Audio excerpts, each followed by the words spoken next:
Apparently this works as a fog machine. Me. Presenting.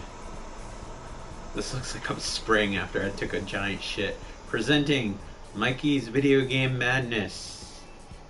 Live chill stream. Wish you could change the smoke color, but that's alright. This actually looks like a, what's today, 9th or 10th chill stream. I don't even know what the date is because I'm so unprepared.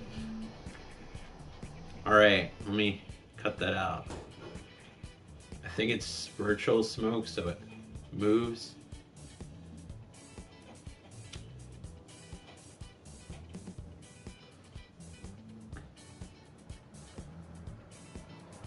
Alright. Sorry about that. Apparently my internet is screwing up. Okay, so hope you're all doing well. I hope your 2018 is going fantastic, because I had to fist pump that.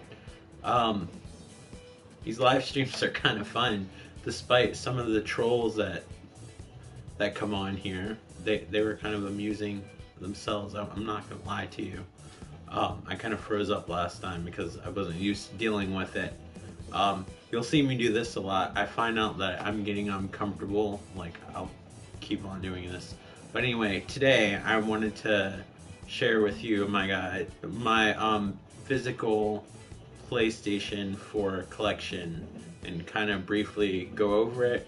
I don't know if I can because it's a lot of games. I have a lot of digital games, but I wanted to go over my physical PlayStation 4 collection, so without further ado. Yeah, I know, I don't keep the cases because I don't have a gigantic wall like Happy Console Gamer Alpha Omega Sin. I wish I did. I wish I had the room. This is actually my living room too, so it's crazy. So let's get started. So we have Agents of Mayhem. This is like a Saints Row game, and I haven't really played much of it. Some of these games I haven't played at all. But it seems alright. It's like a G.I. Joe version of Saints Row. It's okay. This game, you want to unplug your camera for Air Complex Double Pack.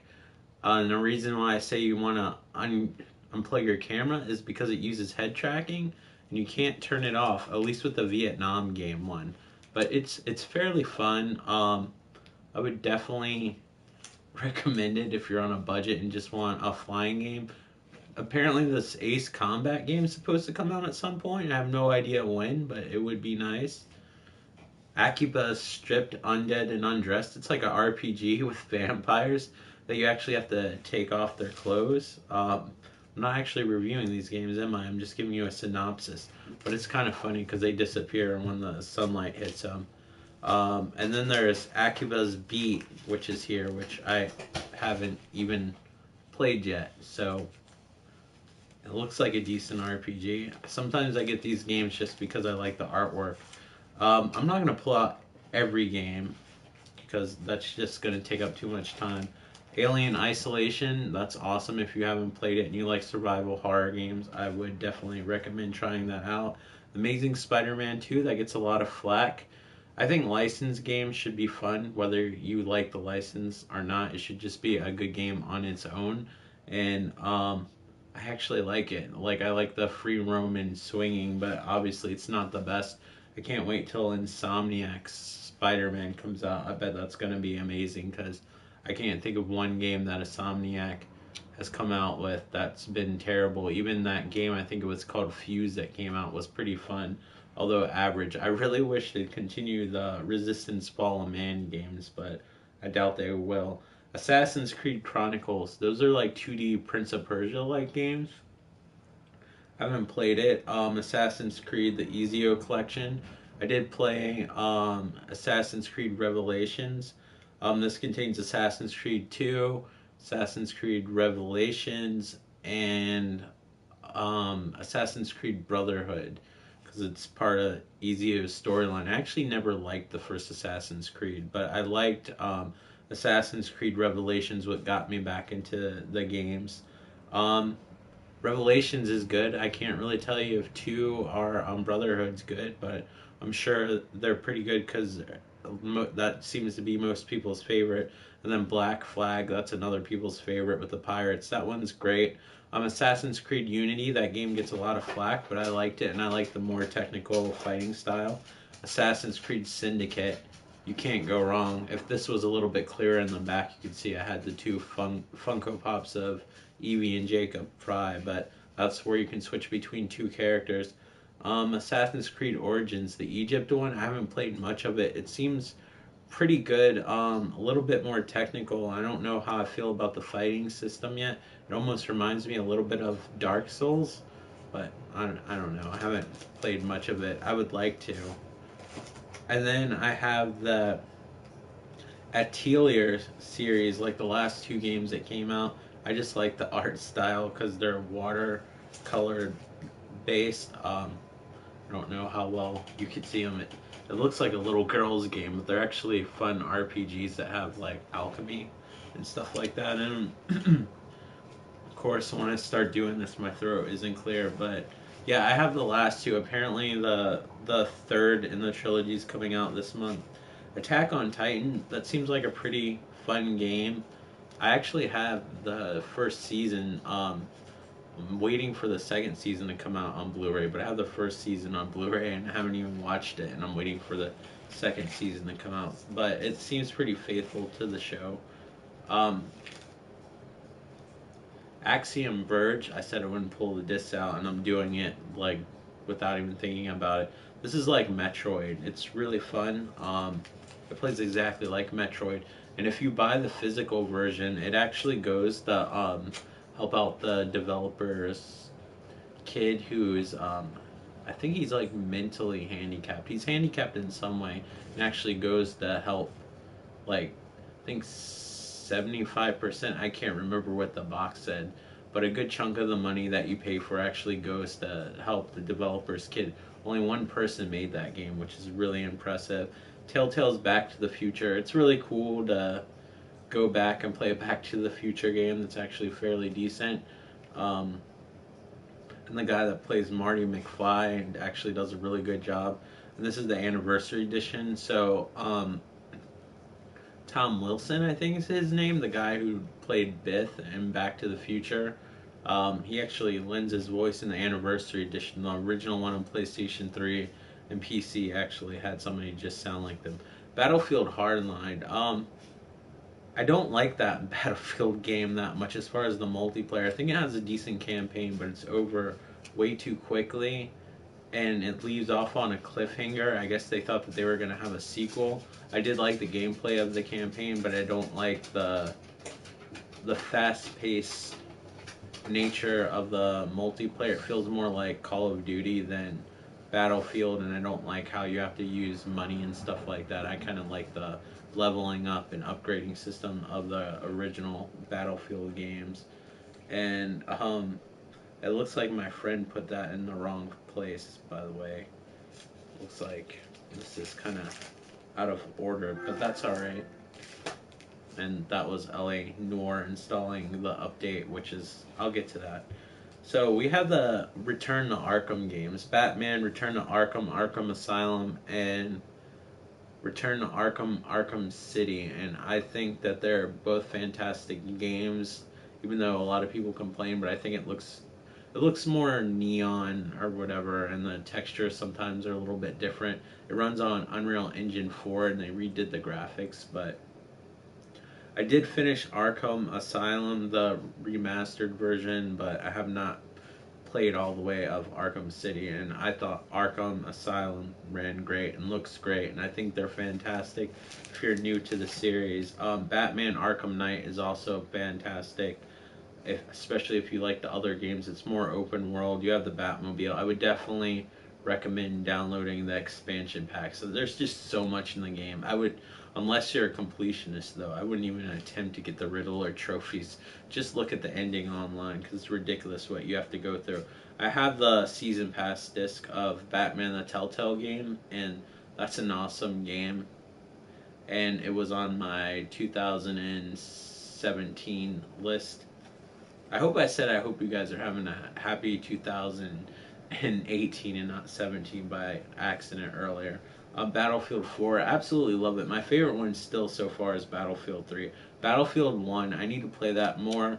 Um, I really like the campaign in Battlefield 4. The problem with the Battlefield games is the campaigns are really short, but I personally enjoy them and they're really great. Battlefield 1's like the shortest one ever, but the multiplayer has all this stuff in it. I wish you could play it with bots and stuff. Have like kind of a skirmish mode or something like they did with Star Wars Battlefront 1.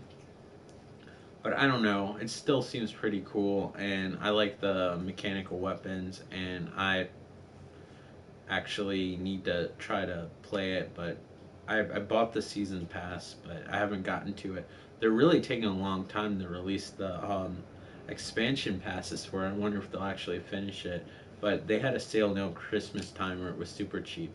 Beyond Two Souls, that's that game made by I think it's Quantic Dream. Yeah, that's who made it. We also made Heavy Rain, and I know the European version is called Fahrenheit, and then the American version is called Indigo Prophecy, and I really love it. I can't wait till the I can't even think of the name, like that game with the androids and stuff that are coming out. I keep on trying to think Beyond Human because I'm looking at Beyond Two Souls, but that looks great. I can't wait. The Bioshock collection, which is Bioshock 1, 2, 3, and Infinite with all the DLC except for the multiplayer stuff, absolutely fantastic. Infinite, especially with the DLC, is one of my all-time favorite games, and I can't recommend it enough. Bloodborne, it seems like a great game if you like Dark Souls, but I'm not good at it, so I can't tell you much about it beside the first level or so. I think that it's beautiful and very creative, and I like the designs. I wish I was better at it so I could get farther. Blue Reflection, I haven't really played it. I just got it because I liked, again, the anime, like, watercolor art style. I think it's like a magical girl type game, like Sailor Moon type deal. I don't know. I haven't played much of it. Like, I'm just a sucker for games that have nice aesthetics, you know? I probably should play some of these things, but I'm really bad at sticking to one thing. Borderlands, the Handsome Collection, that's probably the best version you're going to get on consoles. It comes with Borderlands 2 and Borderlands the pre-sequel, which I haven't even played. I've only played Borderlands 2, but it's nice to be able to play the game in 4-player split screen and 60 frames per second and have all the DLC. And this is coming from somebody who didn't like Borderlands 1, so that's a pretty big compliment. And then there's Tales from the Borderlands, which is the Telltale game, which I still really want to play, but I've yet to play it, and it looks awesome, but haven't got to it. Bulletstorm, that's awesome. If you liked games like Doom, or Doom's the only one that comes to mind. It's just really action packed, and it plays like how you probably thought like Duke Nukem Forever was gonna play, and it's just really creative, and it deserves a sequel. But I don't think it'll ever get one. I think this remastered version was like its second chance, and people still didn't buy it. So I guess you can just buy the remastered version. There's actually a code where you can play as Duke Nukem. It doesn't change the game, but it's kind of funny sometimes what he says because the characters don't reply to him because they didn't re-record the voices, which is fine because it's kind of funny. And then there's the physical version of Call of Duty Modern Warfare Remastered. It's just a nicer looking version of that game. Really fun. Call of Duty Ghosts. I'm not a huge online player, so maybe I don't get why people think it's a terrible game, but I think the campaign's fine. Call of Duty Advanced Warfare, again, I don't play multiplayer, but I really enjoyed the campaign. I get why some people don't like the futuristic weapons. Sometimes you'll get a weapon and you don't know what it is or how it works, whereas in an older Call of Duty game, you get like a AK-47 or an M16 and you know how it works. Black Ops 3, out of all the Call of Duties that I was disappointed with, which I never like hated them, but the one that I was kind of disappointed with was Black Ops 3 because I like Black Ops 1 and 2, because it had the flashback sequences and like the 80s and the 60s and stuff like that, and that's missing. And it's also weird to not be able to pick up your enemies' weapons. I don't know, but as far as content goes, this probably has the most content, as there's like a second part of the campaign that you play after you beat it, and the zombies mode is kind of cool because it has like Jeff Goldblum in it, which you can't really lose with that. Call of Duty Infinite Warfare. I actually liked this game quite a bit. A lot of people didn't, but I really thought it was cool where you could go into a spaceship and fight like in first person mode and then go into a spaceship, and then it's like a not a space sim, but not really. It's like arcade, but I thought it was cool. There was like a game on the PlayStation 2 and Xbox, possibly PC, called Mace Griffin Bounty Hunter that it kind of reminded me of, because that game you actually had to fly a ship and go into wherever you need to go to, and you actually had to escape after you beat the level in your ship, and you actually had to walk into it and go to the cockpit and actually control it, and I thought that was really cool. So I think Infinite Warfare gets a bad rap. I think it's an awesome game. And the newest one, Call of Duty World War II, it goes back to its roots.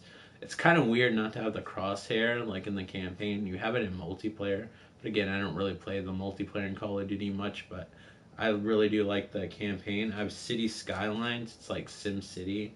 I think it's a little bit more stricter with its rules, but it's pretty fun. Crash Bandicoot Insane Trilogy, beautifully remastered, and if you like the original games, it's a must-have. The Crew Wild Ren Edition. It's sad that it's a online only game, because I think it would be better if it was offline, because I really do like the drive across country and Cannonball Run, and they kind of really capture the feeling of being able to go cross country. So it's really awesome in that respect, and I do like the game. And since it's came out, they have updated the physics and everything. Because when the game first came out, like you were might do another video after this, because there's just too damn many. I'm like only getting to D, so we'll see how it goes. Cyber Dimensional Neptunia 4. It's like a single player. I like the Neptunia series. I don't know what you would call it, but they're actually personifications of Microsoft, Sony, and Nintendo, even though they look like little Japanese anime girls. But there's like a bunch of inside jokes about the gaming industry and stuff like that. Most of the games are like RPGs, where this one kind of disguises itself as like a massive multiplayer online RPG, even though you can play online, but it's like up to 4 players, but it's like a single player game. And yeah, it seems pretty fun. It kind of reminds me of a slightly more RPG oriented version of Dynasty Warriors, and that's great. And then it has the humor of the series, which kind of makes fun of Microsoft, Sony, and Nintendo, which is always great. I just got this game, Dark Rose Valkyrie. I don't know much of what it's about, but again, the art style was like an anime based game, and I just like colorful graphics. I'm like a child. So, Darksiders War Mastered Edition, and it's basically like a violent version of Zelda. It's like if God of War and Zelda like combined, and it's an awesome game. I think this one runs at 60 frames per second. Yeah, it does. Because I know the second one doesn't, so that's why I was getting them confused. And then I have the second one, Darksiders 2. I haven't heard much about Darksiders 3. I Thank you. Yeah, it's a lot of games. I wish I could say I've beaten them all, but I haven't. But yeah, I'm pretty much set if I don't get any more games. It's kind of sad how many games there are, but I guess, I mean, some people collect other things. But yeah, thanks. Um, so Darksiders 2, like the third one's supposed to come out, but I don't know when.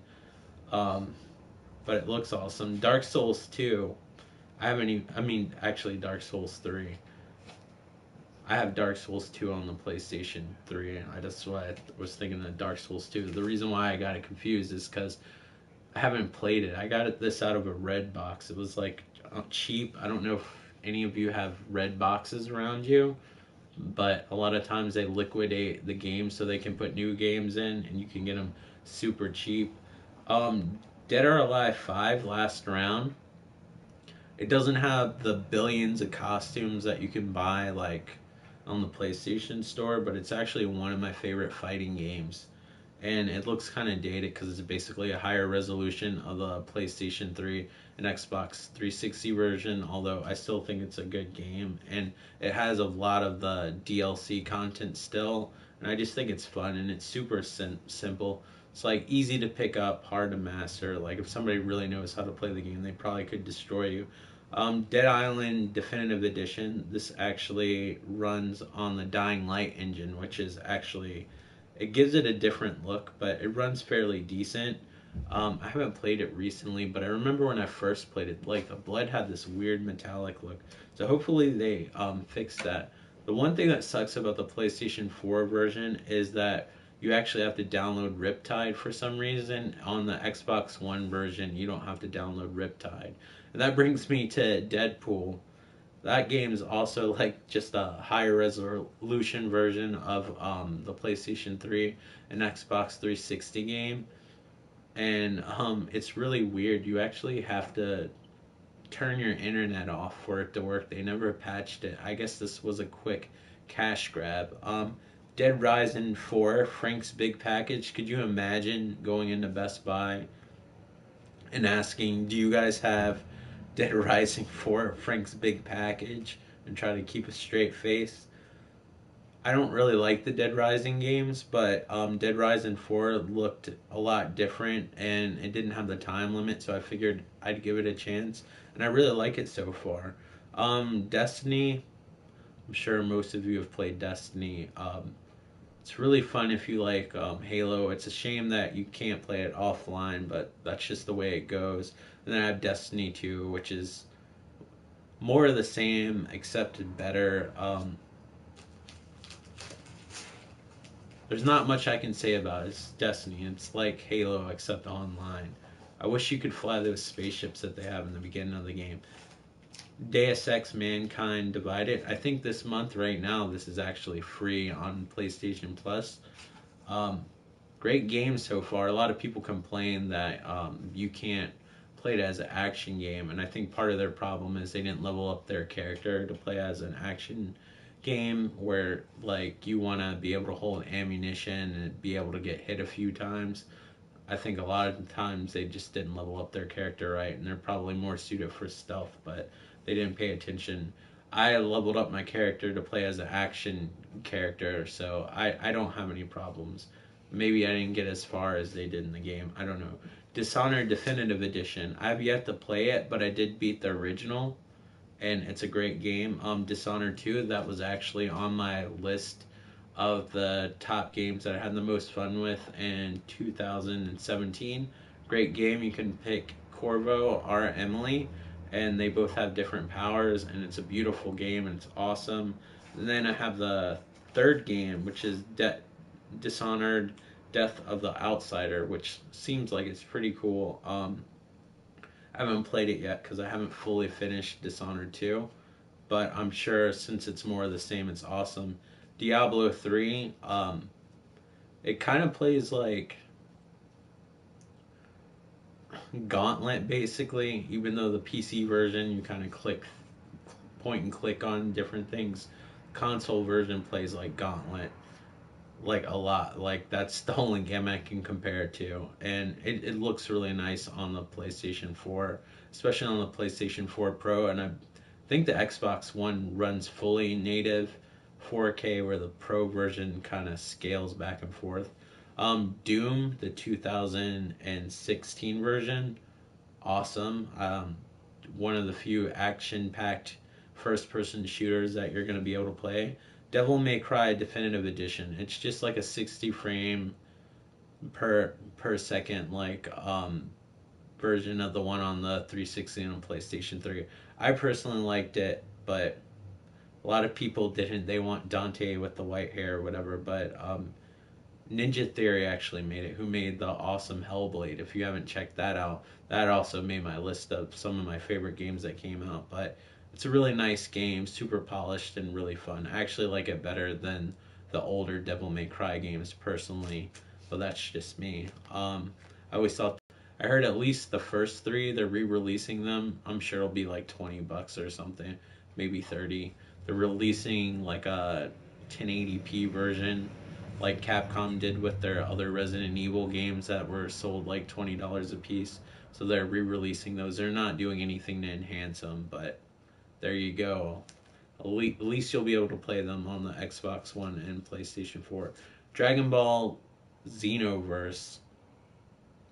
I'm not a huge fan of it actually, and Dragon Ball Z is kind of okay with me. I'm not a huge fan. Like I watched it occasionally when it came on, or watched it occasionally when it came on. I think Dragon Ball Z Super is on right now, but I really like the Budokai. I think that's what it was called. Series on PlayStation 2. Might have came out on Xbox and GameCube. I can't remember, but those games were really fun and made it fun even if I wasn't into the license. This one is all right. It's not terrible, but I think you have to really love the series to get the most out of it. Now I will say, Dragon Ball Fighters that's coming out, I think next week. I have to look. I have it pre-ordered, but I might switch it for Monster Hunter World because that game looks kind of cool. I'm gonna make up my mind. But yeah, that one actually looks cool because that's made by like ArcSoft, the people that made ArcSoft or Arc System Works. I can't remember what the company is. People that made BlazBlue, Persona Arena, and Guilty Gear. So I just really like their animation style and stuff like that. Dragon Quest Inquisition, awesome game, especially if you have the DLC packs. If you plan on playing the game fully, since it's a long ass RPG, I recommend getting the DLC packs because it would suck to beat the game and then have to buy the DLC packs and then have to restart a new game. That would be insane. I couldn't imagine spending that much time because when you play a long game, at least for me, I don't want to look at it for at least 2 or 3 years if I spend like over 100 hours on a game. Um, Dragon Quest Heroes, that's awesome. It's like Dynasty Warriors with the Dragon Quest characters. I really love it. It's fun, pick up and play.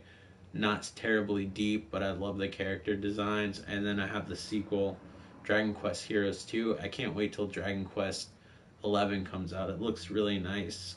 It runs on the Unreal Engine 4, so that should be pretty cool. And Drive Club, that kind of went over a lot of people's radars. I think a lot of people are confused because at first I think it was supposed to be an online only game, but it didn't really end up that way. So I accidentally hit my sign pretty aggressively. It made a sound there. But yeah, I think it's an awesome game. It kind of reminds me of Forza a little bit mixed with Ridge Racer, but with real cars, and it's really nice looking. And I definitely recommend it. And if you get it, like I think all the DLC at most is like $15. It might be cheaper with a PlayStation Plus. Then I got the Duke Nukem World Tour, which is basically the PC game, but with a few extra levels, and it's on consoles. But basically the best version that you can get. Although I think the Megaton edition had like almost like these levels that look like they're modded. Like there was one where you actually had a squirt gun and stuff. I don't know. I wasn't a terribly huge fan of it compared to the World Tour edition. And then it has this updated graphics mode, which it's actually nice. I never noticed it when I played the original, but the background doesn't like rotate while you're like looking around and stuff like that, which I didn't notice until I was switching back and forth between the updated and the regular modes. But it's great. It's a little bit harder to find because it was a GameStop exclusive for the physical version, but you can get it on the store if you don't mind having digital copies.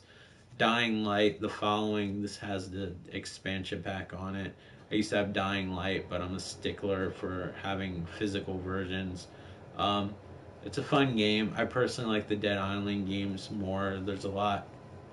there's a lot more leveling up you have to do in Dying Light before you can hold your own, which I don't know. Sometimes I don't always feel like putting the time into things, which is why I think my back catalog is growing so much. Elder Scrolls Online Morrowind. It seems pretty cool. It seems better than the average online multiplayer RPG. I wanted to give it a chance. I'm not a huge fan of it, but I'm not a huge fan of Elder Scrolls games. But Morrowind, back in the day, was kind of nostalgic to me, and it kind of has that nostalgic feel, and it's interesting. I need to probably get back into it.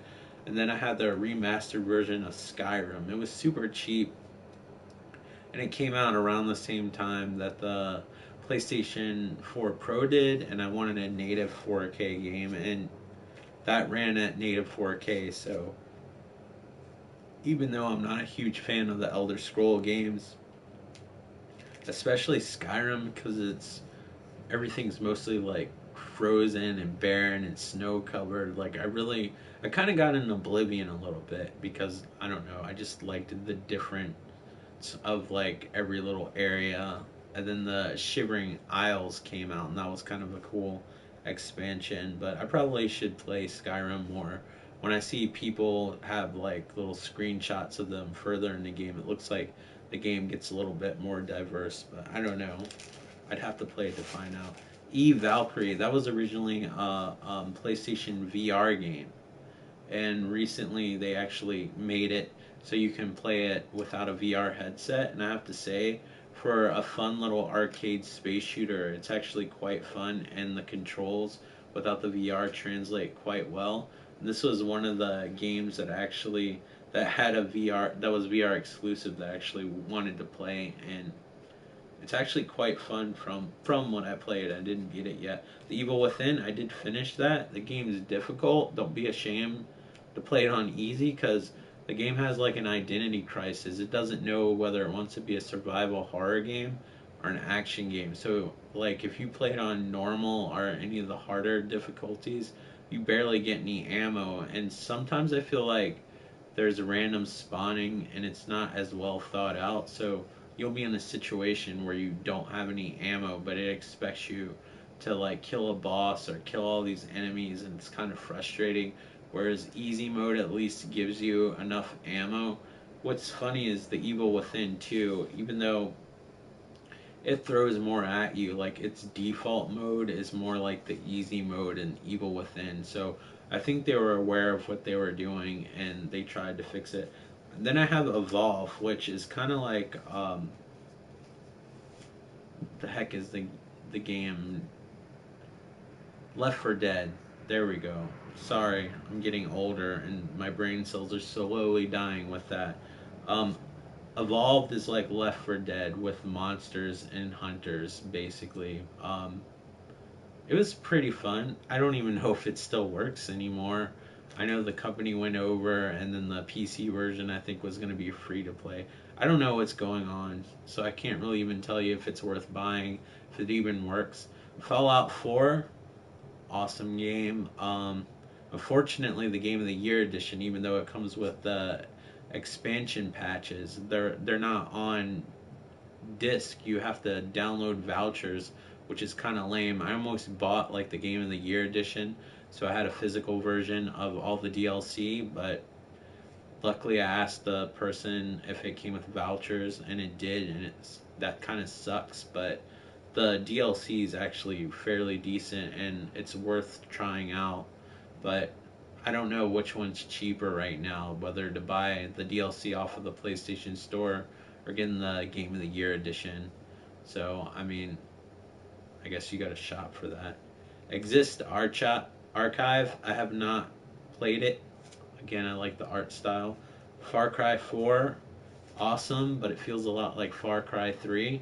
I can't wait till Far Cry 5 comes out because that looks like it's a little bit different and less crafting. It looks like it's involved in the game. It doesn't look like it has all the towers and stuff, and the scenery looks a lot different than the last two games. I know the I'm not counting Far Cry Primal, which I also have. I haven't even played it yet, but Far Cry Primal, it looks like it has a good concept, with the cavemen and stuff like that, but it looks like there's way more crafting involved. So always said I'd play it if I beat Far Cry 4, but I have not finished Far Cry 4, and the problem why I haven't finished Far Cry 4 is that it feels like more of a grind than Far Cry 3 with trying to find all the animals to level up your characters and stuff like that. So I have yet to finish it. I would like to, but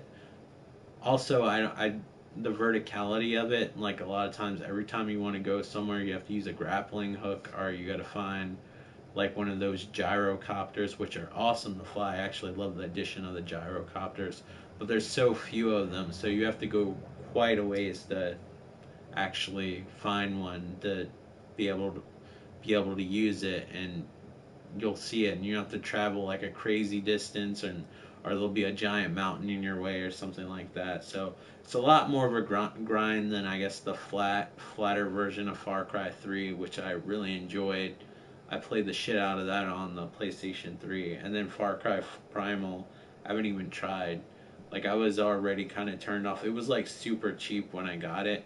I was like, oh, I might as well get it, thinking I was gonna beat Far Cry 4 pretty soon, but haven't got to it. But Far Cry 5 actually looks quite awesome, and I think I might pick that up if I have the extra money.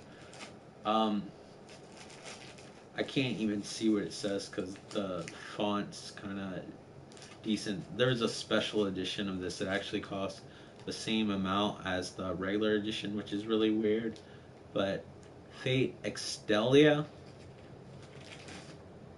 I don't even know what the game's like. It looks like an action RPG. It looked kind of cool, and I like the fact that it came with the art book and stuff like that. Because me being an artist, I'm a sucker for art books and things like that. So yeah. Then Final Fantasy Type Zero, which is a darker Final Fantasy version. It's a remastered game, PSP game, which shows at times like you'll have this super detailed character, and then all of a sudden you see textures that look like they're from the Nintendo 64. Like it's crazy. It's a pretty fun game. It's a lot darker than the other Final Fantasy games, but it's you can definitely tell it was ported from a PSP game. Not my favorite Final Fantasy game. It's a lot more technical and action oriented. I really miss the turn-based fighting systems in the old Final Fantasy games, and I guess Persona and Dragon Quest 11 and games like that'll fill that void, because that seems to be a dying thing, the turn-based system, which is really a shame because I really miss that fighting system. And then I have Final Fantasy X and X2, which actually uses a turn-based system, and they're great. They're super sharp on the PlayStation 4, and they look awesome. Final Fantasy 12, The Zodiac Age. I didn't like it on PlayStation 2, but I figured I'd give it another chance. It looks a lot nicer. It runs smoother, but it's the same game. But I haven't put a lot of time into it. It seems like it wants to be like still a single player massive multiplayer online RPG where you kind of just watch your characters do things automatically, and you kind of set the parameters of the characters and what they do. But it seems alright. I would like to get into it at some point. Final Fantasy 15 feels like a straight up action RPG. It's awesome, it's beautiful, and it's nice, and I think a lot of younger people like it. It seems like younger people don't like the turn-based systems, and I think it's catered towards people who don't like RPGs as much either. So, because you gotta understand, like Fallout and games like Oblivion and Skyrim are like the most popular types of RPGs, or The Witcher, where they're more action oriented, and I think that's kind of what they did with Final Fantasy 15. They kind of compromised. I do like Final Fantasy 13 though. That's my dog's tail if you're wondering what that banging sound is. I think she fell asleep. Gwen, please wake up. It's part of pet owning and trying to make videos. But yeah, it's really nice looking. The story is really cool. I would definitely recommend it, especially if you're kind of weird with Final Fantasy or turn-based action games. But I don't know, I kind of like them. I kind of miss the fighting system since 10. But I did like 13. I wouldn't mind a remastered version of 13. Then you have World of Final Fantasy, which actually has a turn-based fighting system, but it's kind of like Pokemon at the same time, where you have to collect monsters and stuff, and the monsters make you more powerful.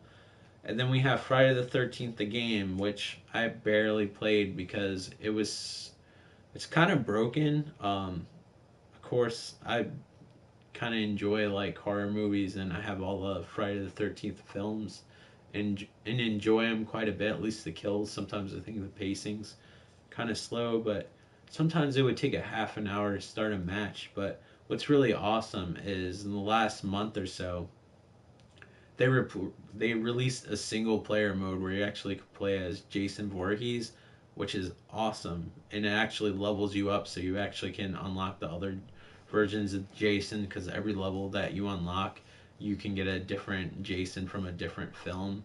Seven being my personal favorite. I think by default you play as Jason from Friday the 13th 3.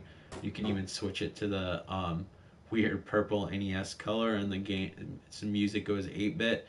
But when I was playing online, like I never even got to play as Jason because it picks one person randomly to play as Jason. So I always got some lame camp counselor.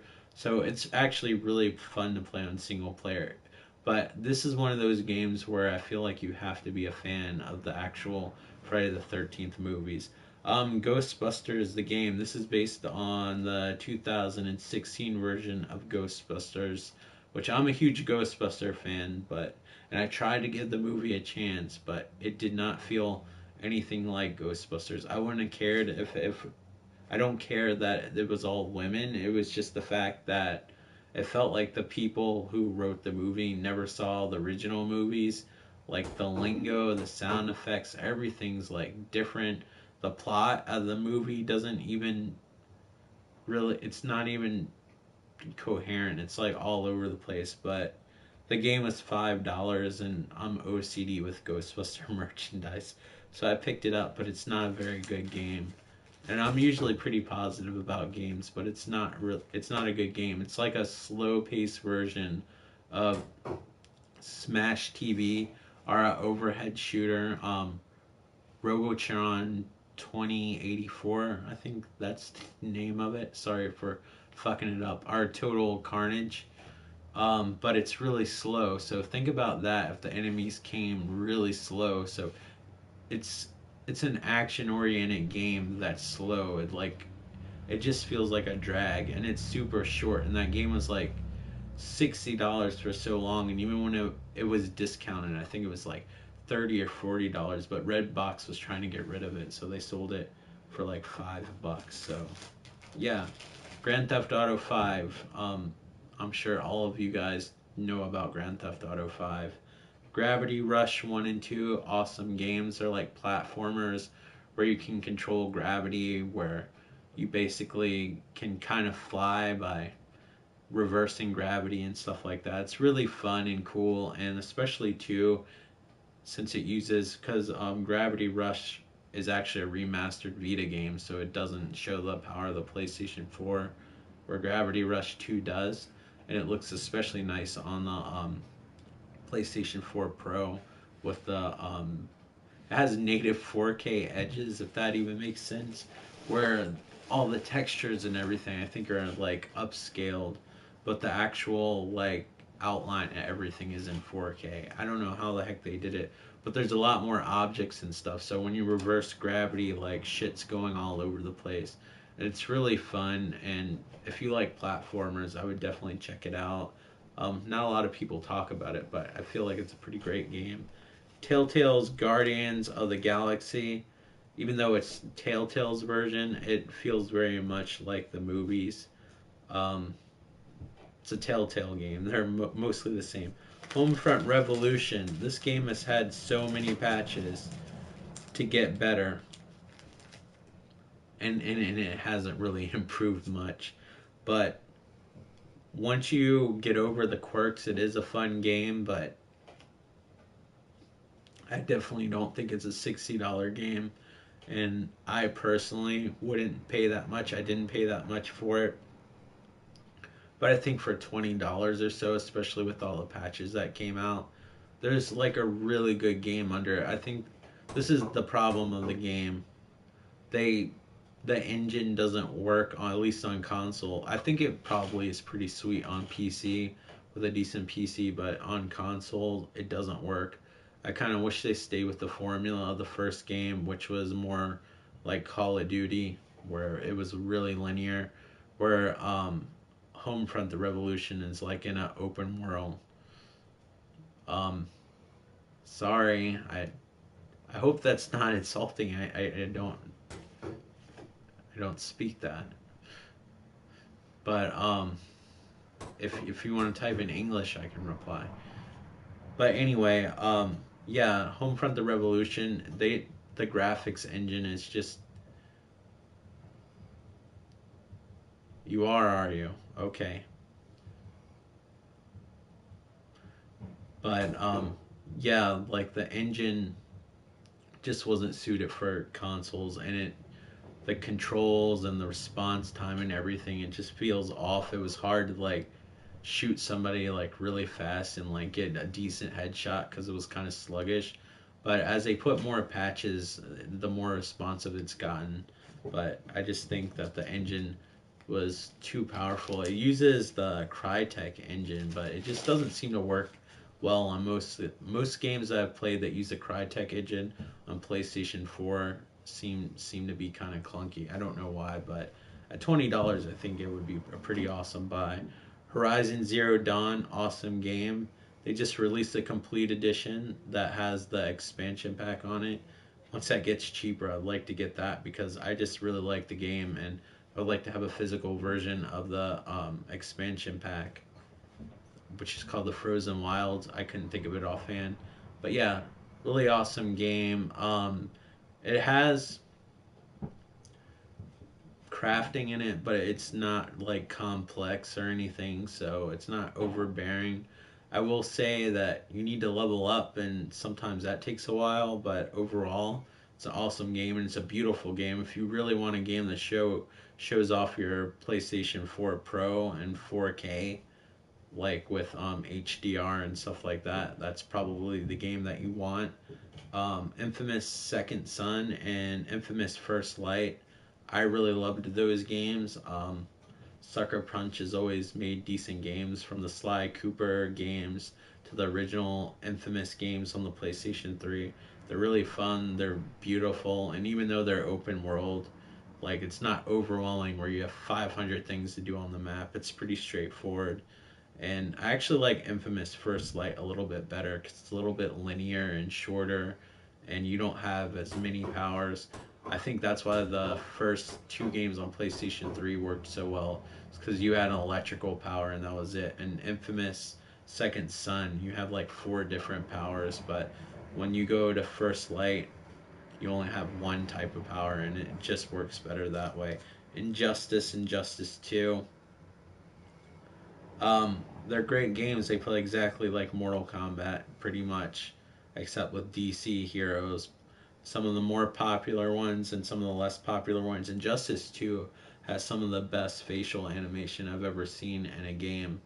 And it's kind of cool to see like the characters you're reading comic book panels come to life. But yeah, Injustice is really great too, and that has all the DLC. The Ninja Turtles are actually part of the DLC in the second one. I bet like at the near the end of this year, maybe mid year or even next year, I think eventually they'll come out with an Injustice 2 game disc that actually has everything on it. Like NetherRealm Studios usually does that with their fighting games. They did it with Mortal Kombat X with Mortal Kombat XL, so keep a lookout for that, or you'll end up having to just buy the packs alone. But if you do the math, it's probably cheaper to have it on disc if you don't own the game already. Just Cause 3.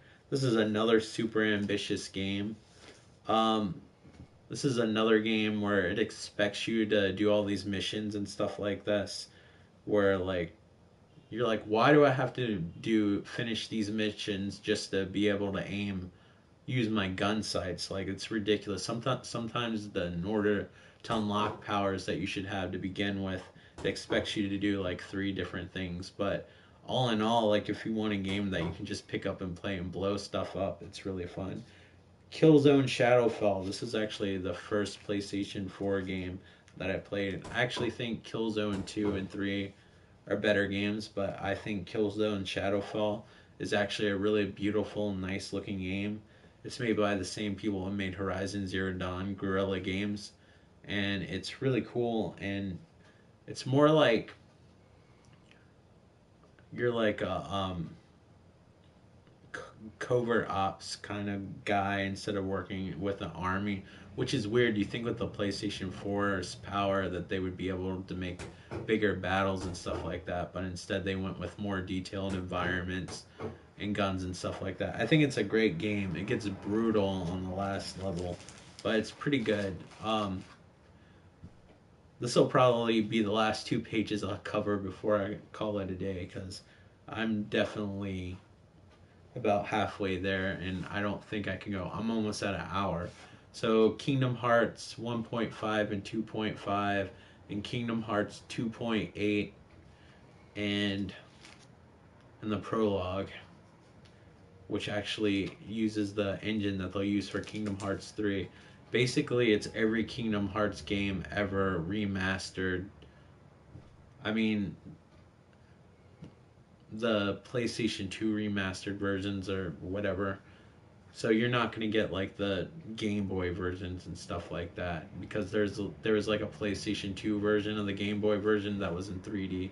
So it's basically every Kingdom Hearts game that you need to know story-wise going into Kingdom Hearts 3, and it's exactly what you expect. Nicer looking versions of every Kingdom Hearts game all the way up to the 3DS version plus the prologue, which uses the engine for Kingdom Hearts 3. And they're nice remasters. It doesn't do anything mind blowing, but a lot of the games run at least with Kingdom Hearts 2.8. Both of them might run at native 4K, but I'm not sure. I haven't gone back and played them to know for sure for the first one. But yeah, they're really fun, and but the best way to play Kingdom Hearts, unless, well, yeah, it is the best way to play them for right now. Unless you already have them on PlayStation 3 and don't mind playing, like, I think those were in 720. I don't know. King's Quest, the complete collection. They called the complete collection, but I think you gotta download the last 2 episodes still, though. But pretty complete collection, and they're really fun. They're like the Telltale games. King of Fighters 14. Actually, this one's 14. I had to look. I had a piece of plastic over it. There's so many King of Fighters game. Yeah, because I bought 13 on PlayStation 3.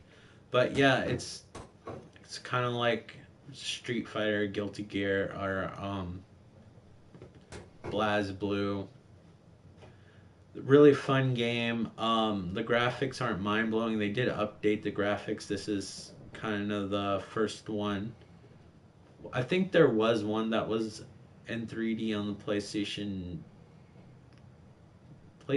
3 or 2, but it wasn't well received. But this one actually is on point. So they went to 2D on 13 and went back to 3D and on 14, and it's actually quite decent and plays quite well. It's not going to blow your mind graphic wise, but I think it's a really fun game, and it's a really nice competitor with Street Fighter 5. Right now, it's killing Street Fighter 5, but we'll see when the arcade edition comes out, which will be a free download if you already own Street Fighter 5 disc, which I do.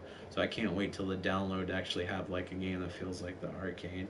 LA Noir, the remastered version, looks great. It's checkerboarded on PlayStation 4 Pro, has all the DLC, awesome. The Last Guardian, really fun game. Sometimes the Trico, I believe, that is the little beast that helps you out. Sometimes it doesn't always listen. I don't know if that's on purpose or not because it might be they might have programmed it like a dog or something where the dog doesn't always listen the first time. It's really nice. The camera kind of goes all over the place. Um, they're also actually working on a remastered version of Shadow of the Colossus, and it looks amazing. So it's awesome. The Last of Us remastered. This should be in everybody's PlayStation 4 collection, as far as I'm concerned. I hope The Last of Us 2 comes out this year, but I'm kind of worried about where that story is going because I'm worried about whether Joel's alive or not. But I think that Naughty Dog is a great company, and no matter how it comes out, it'll be awesome. You actually can play it in native 4K on the PlayStation 4 Pro, but you have to play it at 30 frames per second, like the original PlayStation 3 version. But if you play in normal resolution, it actually runs at 60 frames per second, which is at 1080p. So it still looks better than the PlayStation 3 version. It looks crisp. I played it on the base PlayStation 4 and it looked amazing. It was like playing a new game. It was beautiful, and I loved that it had like a screenshot mode. Like, people were bombarded on my Facebook like when they were getting so many screenshots of The Last of Us remastered when I was playing it. It was ridiculous. Lego Avengers, it's like every other Lego game. So it's fun if you like Lego games. I personally like them, but I really have to like the license in order to like the Lego game. And I do like Lego's Avengers, but it's the same thing. It just kind of covers most of the Marvel movies, like Iron Man, basically the Avengers, Captain America, the Winter Soldier. It came out right before the Civil War, so I don't think it covers much of that. Although you could download Ant-Man and I think Spider-Man. So I'm going to stop there. Maybe I'll cover the other ones later. Thank you so much for watching. I hope this was somewhat interesting. I know I'm not the best commentator, but I'm fairly new at this live stream deal. I've tried it a few times, but I don't know. Maybe with time I'll get better. So thank you all for hanging in there. I hope you enjoyed it or found this interesting, and take care. Excuse me. Thank you. Bye.